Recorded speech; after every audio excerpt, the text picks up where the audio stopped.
53 was written 700 years before Jesus died on a Roman cross.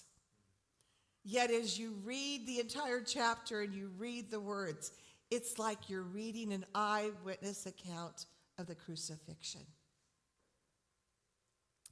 And it describes a Messiah king that the Jewish people never expected.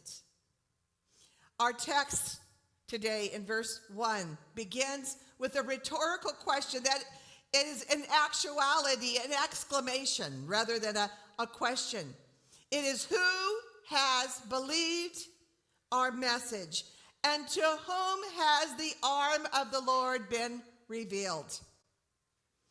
When applied to the life and ministry of Jesus, it calls attention to how few of Jesus' contemporaries believed his message. In fact, the Apostle John cites this verse when describing the unbelief of the multitudes, despite seeing signs and wonders being performed in their presence by Jesus.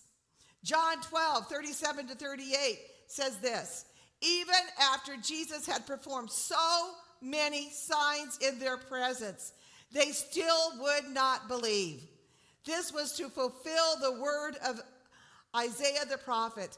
Lord, who has believed our message, and to whom has the arm of the Lord been revealed?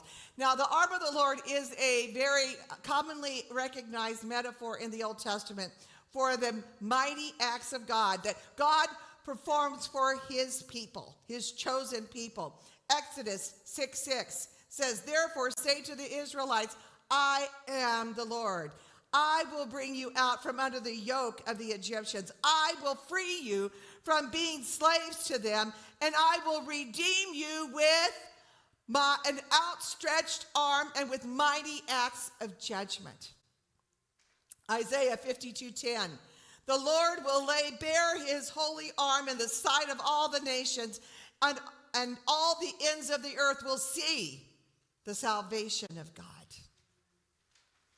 I mean, in that verse, you can just visualize this metaphor of God rolling up his sleeves and getting ready to get involved, right?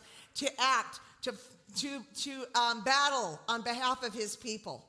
That's what we're seeing here. So that phrase, the arm of the Lord, refers to God's saving power, his delivering power being revealed to the people and the nations of this world. The people of Israel heard Jesus' message.